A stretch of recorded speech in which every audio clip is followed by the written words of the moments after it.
চিত্র নিয়মিত আয়োজন কথোপকথনে আমরা একটা ভিন্ন বিষয়ে আলোচনা করব। আজকে আমাদের সঙ্গে যুক্ত রয়েছেন প্রফেসর ডক্টর নাজমুল হাসান কলিমুল্লাহ, রংপুর বিশ্ববিদ্যালয়ের সাবেক উপাচার্য এবং জানিপপের প্রতিষ্ঠাতা চেয়ারম্যান। প্রফেসর নাজমুল হাসান কলিমুল্লাহ, খুবই বিব্রতকর একটা জায়গা থেকে আপনাকে প্রশ্ন করতে হচ্ছে। সেটি হচ্ছে, রংপুর বিশ্ববিদ্যালয়ে যখন আপনি উপাচার্যের দায়িত্বে ছিলেন, সেই সময় একটি কাজের নকশা পরিবর্তন, অর্থ আত্মসাৎ, ঠিকাদারকে অগ্রিম বিল প্রদান সহ নানান অভিযোগে দুর্নীতি দমন কমিশন দুদক 5 জনের বিরুদ্ধে মামলা করেছে। সাবেক 2 উপাচার্য, তার মধ্যে আপনি একজন। 5 জনের বিরুদ্ধে মামলা করা হয়েছে।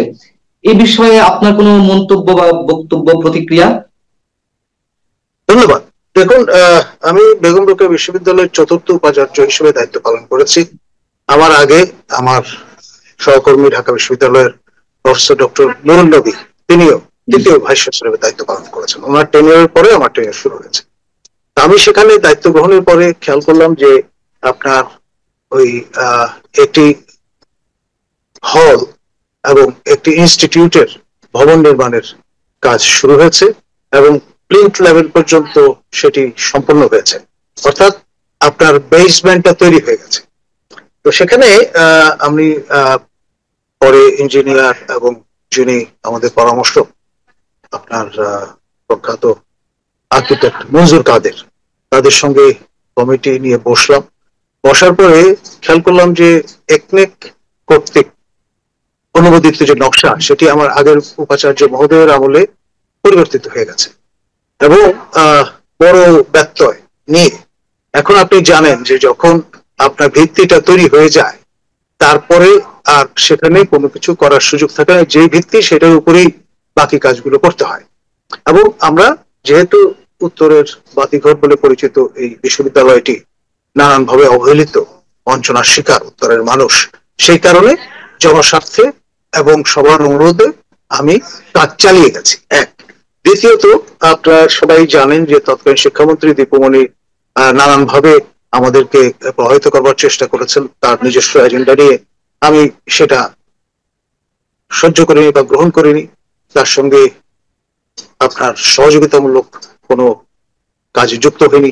সেই কারণে তিনি আপনার কিছু তার যে লেসপেন্সার, তাদেরকে আপনার খেপিয়ে তুলেছিলেন বা কোট আনকোট লেলিয়ে দিয়েছিলেন। এক। এবং ইউজিসির মাধ্যমে আমাদেরকে আপনার এই কাজ বন্ধ করে ফেলার একটা প্রক্রিয়া করেছিলেন। তো আমরা চিন্তা করলাম যে এই কাজটা তো আমার ব্যক্তিগত কাজ না, আমি একটা নির্দিষ্ট সময়ের জন্য ভাইস চ্যান্সেলর থাকবো, তারপর আমার মূল কর্মস্থলে আমি ফিরে যাব। এটার সঙ্গে আপনার আমার ব্যক্তিগত কোনো লাভালাভের বিষয় নেই। তো সেই কারণে আমি আমার কমিটি যেটি ছিল, তাদের পরামর্শে সিন্ডিকেটে জানান দিয়ে অনুমোদন নিয়ে আমরা কাজ অব্যাহত রেখেছি। এবং আপনার ওই ঠিকাদারদের যে কশন মানি ছিল, সেই টাকাটা থেকে তারাই বলেছে এটা আমাদের টাকা, এটা সরকারের টাকা না, আমাদেরকে এই টাকা থেকে অ্যাডভান্স দিয়ে দেন, আমরা কাজটা কন্টিনিউ করি, যাতে যেই রড, বালি, সিমেন্ট, ইট যেগুলো অলরেডি প্রকিউর করা হয়েছে, সেগুলো এমনি ফেলে রাখলে নষ্ট হয়ে যাবে। তো সেই জন্য আমার কাছে মনে হয়েছে আপনার প্রতিষ্ঠানের আপনার সর্বোচ্চ কর্তৃপক্ষ হিসেবে আপনার এই কাজটি চালু রাখার জন্য সেই অর্থ খরচ করার অনুমোদন দিয়েছি এবং তারা সেটা করেছে। সেই টাকাটা কিন্তু আমি এই বিষয়ে আনবো, আমার প্রশ্ন আছে অবশ্যই। বিভিন্ন অভিযোগ থাকতেই পারে, অভিযোগ থাকলে যে সত্যতা চলে আসবে এমন কোনো কথা নয়, আবার সত্যতাও থাকতে পারে, সেগুলো অবশ্যই আইনি প্রসিডিউর বিষয়। কিন্তু একটি প্রশ্ন এর মধ্যে জনমনের প্রশ্ন উঠেছে, আপনার এই নিউজটি গণমাধ্যমে আসার সঙ্গে সঙ্গে, যে 4 বছর, প্রায় 4 বছর তো বা 3 বছর আগের বিষয়, ইউজিসি তদন্ত করেছিল, কিন্তু হঠাৎ করে এই মুহূর্তে এসে এই মামলাটি মাথাচাড়া দেওয়ার কারণটা কি? এটার একটা রাজনীতি আছে। দেখুন, আমি সম্প্রতি টিউলিপ সিদ্দিকীর যে মামলাটা আপনার ব্রিটেনের সংশ্লিষ্ট কর্তৃপক্ষ তাকে দায় মুক্তি দিয়েছে এবং আপনার আমাদের এখান থেকে সম্মানীয় দুদকের চেয়ারম্যান এবং বাংলাদেশ ব্যাংকের গভর্নর মহোদয়, তারা প্রফেসর ইউনূসের এন্টোরাজে ছিলেন এবং তাদের যে চেষ্টাটা ইমপ্রেস আপন করা ব্রিটিশ গভর্নমেন্টকে, সেটাতে তারা ফেল করেছেন, তাদের শূন্য হাতে ফিরতে হচ্ছে। এই বিষয়গুলো নিয়ে আমি সমালোচনা করেছিলাম এবং উচ্চকণ্ঠ ছিলাম যে ব্রিটেনের যে সভারিটি সেই জায়গাটা ইনফ্রিঞ্জমেন্ট হচ্ছে এবং ইন্ট্রুশন হচ্ছে। এই বিষয়গুলোতে আমাদের সতর্ক থাকা উচিত। ব্রিটেন হচ্ছে গণতন্ত্রের সূতিকাগার, কমনওয়েলথের হেড, সেখানে বসবাস করেন এবং আমরা কমনওয়েলথভুক্ত দেশ এবং আমাদের প্রায় 200 বছরের একটা লিগেসি আছে। সুতরাং আমরা রাতারাতি কনফ্রন্টেশনাল একটা জায়গায় পেতে পারি না। জাতীয় স্বার্থে কিন্তু কথাগুলো বলেছি এক। আর তার আগে কন্টিনিউয়াসলি আমি এই সরকারের যত দোষ ত্রুটি এবং আপনার ব্যর্থ সেগুলো তুলে ধরছি এবং প্রফেসর ইউনূসের আপনার যে হ্যালোটা আছে, তাকে নিয়ে যে গদগদ ভাবটা আছে, সেটাকে আমি কোশ্চেন করেছি, প্রশ্ন করেছি। প্রফেসর ইউনূস নিজেই তো একজন দণ্ডিত ব্যক্তি হিসেবে শপথ গ্রহণ করেছেন আপনার এই দ্বিতীয় অন্তর্বর্তী সরকারের প্রধান হিসেবে। সুতরাং এগুলো রাজনৈতিক উদ্দেশ্যে আপনার মামলাগুলো দায়ের করা হয়েছিল এবং তাকে দণ্ডিত করা হয়েছিল। তো সুতরাং এখন রাজনৈতিক বিবেচনায় ডেফিনেটলি এই মামলাটা এতদিন পরে রুজু করা হয়েছে। আমাকে কখনো জিজ্ঞেসও করা হয়নি। আমাকে নিয়ম মাফিক যেটা হলো যে আপনি প্রাথমিক যখন অনুসন্ধান করেন তখন আপনি সংশ্লিষ্ট ব্যক্তি যাদের নামে অভিযোগ ভাবছেন আছে তাদেরকে ডেকে তাদের তো আত্মপক্ষ সমর্থন সরিয়ে দেবেন, সেটা কিচ্ছু করা হয়নি। হঠাৎ করে হুট করে কথা নাই বার্তা নাই আজকে এই বিষয়টা নিয়ে তারা একটা প্রেস কনফারেন্স করেছেন, করে আপনার এই 5 জনকে আপনার আসামি করে মামলা দায়েরের ঘোষণাটি দিয়েছেন। এবং খেয়াল করে দেখেন, যেহেতু আমি একজন পরিচিত মানুষ সেই কারণে আমার ছবি দিয়ে পুরো মিডিয়া ফ্লাডেড করে ফেলা হয়েছে অ্যাজ ইফ আমি একক আসামি, বাকি কাউকে লোকে চেনে না এরকম ভাব। প্রফেসর নুরুল নবী আমার সহকর্মী, ঢাকা বিশ্ববিদ্যালয়ে একসঙ্গে আমরা কাজ করেছি, ঢাকা বিশ্ববিদ্যালয়ের সাবেক প্রক্টরও ছিলেন এবং তিনি একজন আপনার কৃতবিদ্য প্রফেসর। তার নাম ব্যবহার করা হয়েছে কিন্তু তার ছবি টবি কোথাও দেওয়া হয়। মানে টার্গেট হচ্ছে আমি। এখন উদ্দেশ্য হচ্ছে আমার কণ্ঠরোধ করা, আমাকে মেলাইন করা, সামাজিকভাবে স্টিগমাটাইজ করা। এবং ট্রেডিশনাল যে কায়দাটা আছে যে একজনকে যদি স্টিগমাটাইজ করা যায় তার সঙ্গে লোকজন মেলামেশা করবে না এবং তার বক্তব্য 2 বার চিন্তা করে গ্রহণ করবে ইত্যাদি, খুব দুরভিসন্ধিমূলক বিষয়টা। এবং এর পেছনে আমি বলবো প্রফেসর ইউনূস এবং খলিল রহমান যিনি নিরাপত্তা উপদেষ্টা দুজনেই যুক্ত এবং তাদের যোগ সাজসে এই কাণ্ডটি হয়েছে, দুদকের মাথার উপর দিয়ে গেছে। এমনটা তো অনেকে মনে করছেন যে আপনি উচ্চকণ্ঠ যে কোনো অন্যায়ের বিরুদ্ধে এই মুহূর্তে এই সরকারের বিরুদ্ধে, তো যদি তাই হয়ে থাকে মামলা মোকদ্দমা দিয়ে কণ্ঠরোধ করার চেষ্টা এটি কি কখনো সফল হয়েছে বা এই বিষয়গুলি বুমেরাং হয়ে ওঠে কিনা সরকারের জন্য? যেমন আপনি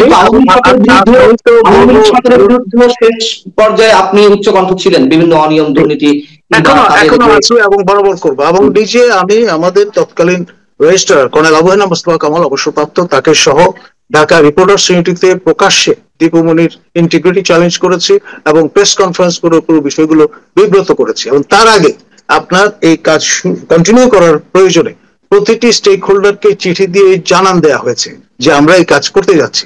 মানে আমরা লুকিয়ে চুরিয়ে কোনো কাজ করেছে বলার কোনো সুযোগ, সবকিছু ট্রান্সপারেন্ট। আর এই টাকার 1 ফুটো পয়সাও তো আমার অ্যাকাউন্টে ঢোকেনি। আপনার সেখানে নিয়ম মাফিক যে বৈঠকগুলো করতে হয়েছে সেটার জন্য আইনত যেই আপনার সিটিং অ্যালাউন্স বরাদ্দ 3-5 হাজার টাকা, সেই ধরনের অর্থ গ্রহণ করা ছাড়া 1 ফুটো পয়সা কিন্তু আমরা কেউই গ্রহণ করিনি। আর ঠিকাদারদের টাকা নিয়েছেন, তাদের টাকা ব্যবহার করেছেন প্রকল্পের কাজে এবং সেটা তো অ্যাডজাস্টেড হয়ে যাবে নিয়ম মাফিক। এটা একটা আগাম সমন্বয়ের মতো বিষয়। খুব উদ্দেশ্যমূলক ভাবে প্রফেসর ওই নুরুল নবীর আমলের যে বিষয়গুলো সেগুলোকে সঙ্গে যুক্ত করে দিয়ে আপনার একটা মেলাইন করার চেষ্টা উদ্দেশ্যমূলক ভাবে, রাজনৈতিক উদ্দেশ্য প্রণোদিত এবং এই সরকারের যে সূক্ষ্ম রাজনীতি আছে তার বহিঃপ্রকাশ এর মধ্যে আমি লক্ষ্য করছি। যদি তাই হয় যে আপনি এই সরকারের বিভিন্ন অনিয়ম বা অপকর্মের বিরুদ্ধে কথা বলছেন, তাহলে অন্য আর যারা বলছে তাহলে কি আমরা ধরে নেব যে সবাইকেই এই মামলা মোকদ্দমার এক ধরনের ভয় ভীতির মধ্যে রাখার একটা চেষ্টা করা হচ্ছে? ধরুন আমাকে একটা কেস স্টাডি হিসেবে ধরে মেলাইন করার চেষ্টা থেকে বাকি সবাইকে সতর্ক করার একটা প্রক্রিয়া এটি, এতে কোনো সন্দেহ নেই। এবং আপনার এর আগে দীপুমনির ইঙ্গিতে আমার নামে ডিজিটাল সিকিউরিটি অ্যাক্টের আওতায় মামলা করা হয়েছিল, আমরা কিন্তু মাথা নোয়াইনি, উচ্চকণ্ঠ ছিলাম বরাবর সেই আমলেও এবং প্রতিবাদী ছিলাম, প্রতিবাদ করেছি এবং আল্লাহর রহমতে সেই মামলার জয়লাভ করেছি। এই বর্তমান মামলাও আমি মনে করি টিকবে না। এক, আর গায়ের জোরে অবৈধ প্রভাব খাটিয়ে যদি করা হয়, আমি বলবো জনগণের করের টাকায় পরিচালিত দুদকের যে সময় এবং ম্যান ডেইজ তা নষ্ট হয়েছে, অপচয় হয়েছে। এবং আমি বা ধরুন যারা উচ্চকণ্ঠ, আপনি বা আপনার মাসুদ কামাল কিংবা রনি বা অন্যরা দেশের ভেতরে থেকে যারা সমালোচনা মুখর, তাদের কোনোভাবেই কেউ উপকাত করতে পারবে। আমরা কোনো অবস্থায় মাথা নোয়াবো না এবং আমাদের যে ট্র্যাক রেকর্ড আছে সেটি সমুন্নত রাখবো। Come what may, professor Yunus কেন, খলিল রহমান কেন, যে কেউ আপনার কোন রকমের অন্যায় যদি করেন, তার শেষ দিন পর্যন্ত যতক্ষণ আমার শ্বাস প্রশ্বাস আছে, আমি জীবিত আছি, আমি তার প্রতিবাদ করব, ক্ষান্ত হব না। আপনি একটু আগে বলছেন যে ডক্টর মোহাম্মদ ইউনূসের বিরুদ্ধে যে মামলাগুলো হয়েছিল সেগুলো রাজনৈতিক, আসলে কি সবগুলো রাজনৈতিক ছিল নাকি ভিত্তি ছিল? আমি বেনিফিট অফ ডাউট দেব, কারণ এটা এই বিষয়ে বেশি কথা বলাটা আদালত অবমাননার সামিল হবে। কিন্তু তিনি একজন পরিচিত ব্যক্তি হিসেবেই কিন্তু আপনার শপথ গ্রহণ করেছেন প্রধান উপদেষ্টা হিসেবে। পরে এটা নিয়ে আমাদের সিনিয়র সাংবাদিক আমাদের একেএম পাটোয়ারি, তিনি যখন বিষয়টা নিয়ে শো করলেন, ওপেনলি কথা বলা শুরু করলেন, তারপর তড়িঘড়ি করে তার সেই দণ্ড মকুব করা হয়েছে। এই সরকারের গোড়াতেই তো নানান ঝামেলা আছে। আপনার এই যে রেফারেন্স, সেটা নিয়ে প্রশ্ন উঠেছে। তারপরে আইএসপিআর যখন তালিকাটা হাজির করে দিল যে মাননীয় তৎকালীন প্রধান বিচারপতি এবং মাননীয় বিচারপতি দুজনেই তাদের হেফাজতে ছিলেন, তখন কিভাবে গোজামিল দিয়ে আপনার এই রেফারেন্সটা প্রণয়ন করা হয়েছে। তো সেই জন্য একে একে যত গভীরে যাবেন ততই দেখবেন এর মধ্যে নানান গোজামিল আছে। এখন ধরুন, ক্ষমতা চিরস্থায়ী নয়, মৌরুষি পাট্টা নয়, আর এককভাবে প্রফেসর ইউনূস পৃথিবীতে প্রথমবারের মতো নোবেল পুরস্কার পাননি। সে বিষয়গুলো কিন্তু ভুলে গেলে চলবে না। আপনার তার যেই দর্শকজনে একজন মানুষ, মানবীয় যে সত্তা, সেই অনুসারে তার স্ট্রেংথের জায়গা যেমন আছে, উইকনেসও আছে। সেই বিষয়গুলো নিয়ে যেহেতু তিনি আপনার প্রাইভেট লাইফ থেকে পাবলিক লাইফে এসছেন, as a public member of the public community, আমাদের প্রত্যেকের অধিকার আছে তাকে নিয়ে সমালোচনা করার, কথা বলার। সেই জন্য কুপিত হয়ে তিনি দুদকের মতো ইনস্ট্রুমেন্টকে আপনার রাগ বিরাগের বশবর্তী হয়ে আমাদের বিরুদ্ধে ব্যবহার করবেন, সেটা কখনোই আমি মনে করি ধোপে টিকবে না, এবং কালের বিচারে তা সবাই বিবেচনায় নেবে। বিষয়টা দ্রুততম সময়ের মধ্যে কি করতে পারে, আপনি যেমন কোন রকমের আমাদেরকে ফর্মালি ডেকে জিজ্ঞাসাবাদ না করে, কোন রকমের ইন্টারভিউ না নিয়ে হুট করে আপনি একটা মামলা রুজু করে দিলেন, এক। তারপরে দ্রুততম সময়ের মধ্যে একটা চার্জশিট হাজির করলেন, করে ধরেন আটক করার ব্যবস্থা করলেন, তাতে কি সরকার খুব গৌরবান্বিত হবে?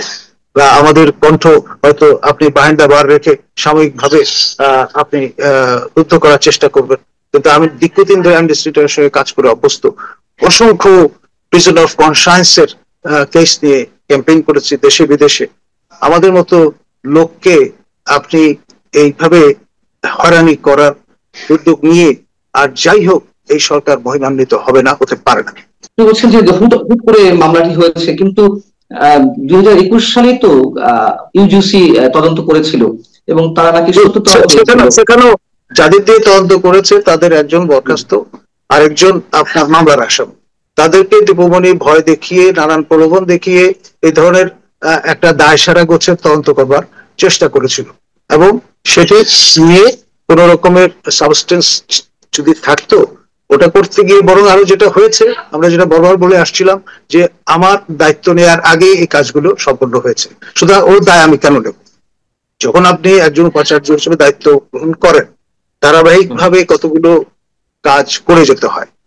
এটা হচ্ছে অফিস অফ দ্য ভাইস চ্যান্সেলরের কাজ, ব্যক্তি প্রফেসর নুরুন নবী বা প্রফেসর কলিমুল্লাহ। ওই বিশ্ববিদ্যালয়টি নানান ভাবে সংকট সংকুল একটি জায়গা।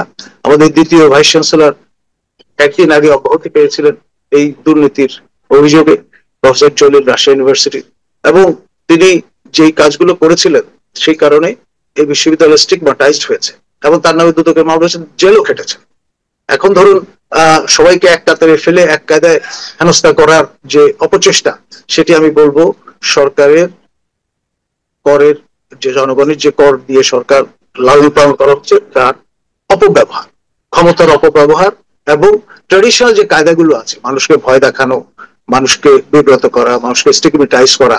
এখন খেয়াল করে দেখেন সারা দেশ ফ্লাডেড, সবগুলো ইলেকট্রনিক প্রিন্ট মিডিয়া আমার নাম ফলাও করে বলা হচ্ছে। তার মানে এটা তো আমার উপকারী হচ্ছে। পুরো জনগোষ্ঠী জানে যে আমি কি কাজ করি, কেন করি এবং কি কারণে আমাকে বিব্রত করার চেষ্টা চলছে। জি, আমি চেষ্টা করেছিলেন, করে সফল হলে প্রফেসর দীপমণির সঙ্গে আপনার ক্লাসটা কোথায় ছিল, দ্বন্দ্বটা কোথায় ছিল, মানে তিনি কেন নানান রকম অন্যায় আবদার করতেন, আমি সেটা কমপ্লাই করিনি। এক, আচ্ছা, দ্বিতীয়ত আমি বলেছি যে উনি যে অসহযোগিতা করছেন সেটি আমি পাবলিক করে দেবো, এবং প্রেস কনফারেন্স করে 14টা প্রায় টেলিভিশনে আমি লাইভ প্রেস কনফারেন্স করেছিলাম। তখন থেকে তিনি আমাকে মেলাইন করবার চেষ্টা করছেন, মিডিয়াতে আমাকে এক ধরনের বিতর্কিত চরিত্রে রূপান্তরিত করার জন্য একই নিউজ বারবার করবার চেষ্টা করেছেন।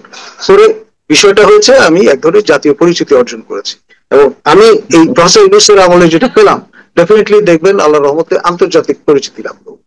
আমার শেষ প্রশ্ন, যদি এই যে অভিযোগে আপনার বিরুদ্ধে মামলা হয়েছে এর সত্যতা না থেকেই থাকে, যদি সত্যি সত্যি শুধুমাত্র উচ্চ কণ্ঠ যে আপনি যে বিভিন্ন অন্যায়ের বিরুদ্ধে, অপরাধের বিরুদ্ধে, এই কারণে যদি মামলাটি হয়ে থাকে, এবং নিশ্চয়ই আরো অনেকের বিরুদ্ধে হবে, এ করে কি আসলে শেষ রক্ষা কোনো সরকারের হয় বা হয়েছে কখনো, বা অথবা এই সরকারের জন্য হবে? দেখুন, 1971 সনে আমাদের জাতীয় বীর যারা, তাদের প্রত্যেকের নামে 14 বছরের সশ্রম কারাদণ্ড দেওয়া হয়েছিল আপনার পুরস্কৃতকারী বিবেচনায়। নূরে আলম সিদ্দিকী বলুন, শাহজাহান সিরাজ বলুন, আসমা আব্দুর রব বলুন, আব্দুল কুদ্দুস মাখন বলুন, তাই না? তো সুতরাং এগুলো ইতিহাসের অংশ। তো এইসব আপনার বিষয় কখনো ধোপে টেকে না। আর যা কিছু আপনি বলুন করুন না কেন, this is not the right way. Professor ইউনূসের স্ট্রাকচার, প্রফেসর ইউনূসের পেশার সঙ্গে এগুলো যায় না, এবং দায় তিনি এড়াতে পারবেন না। সরকার প্রধান হিসেবে দায় পরিপূর্ণভাবে তাকে নিতে হবে। দুটো কোয়াসি কনস্টিটিউশনাল বডি ঠিকই আছে, কিন্তু আপনার ব্যত্যয় একটার পর একটা করে সেগুলো কিন্তু আলটিমেটলি দায় কিন্তু প্রফেসর ইউনূসের ঘাড়ে আসবে। পাইকারি ভাবে যে মামলা মোকদ্দমা দেয়া এবং মেলাইন করবার চেষ্টা, কোন শিক্ষিত লোক এই দেশে বসবাস করুক, সেই রকম একটা পরিবেশ আপনি যদি রক্ষা না করেন, তাহলে দায় কিন্তু আপনারই উপর আসবে। অনেক ধন্যবাদ প্রফেসর নাজমুল হাসান কলিমুল্লাহ, আপনাকে দর্শক শেষ করছি। প্রফেসর নাজমুল হাসান কলিমুল্লাহ যেই অভিযোগটি করলেন তার জায়গা থেকে, যে তিনি যেসব বিষয়ে সরব সেইগুলো থেকে তাকে মেলাইন করার জন্যই তার বিরুদ্ধে মামলা হয়েছে, যদি এটি সত্যি হয়ে থাকে তাহলে নিশ্চয়ই আমরা বলতে হবে, আমাদেরকে বলতে হবে যে ইতিহাস থেকে আমরা কেউ শিক্ষা গ্রহণ করি না। ভালো থাকুন সবাই, আল্লাহ হাফিজ।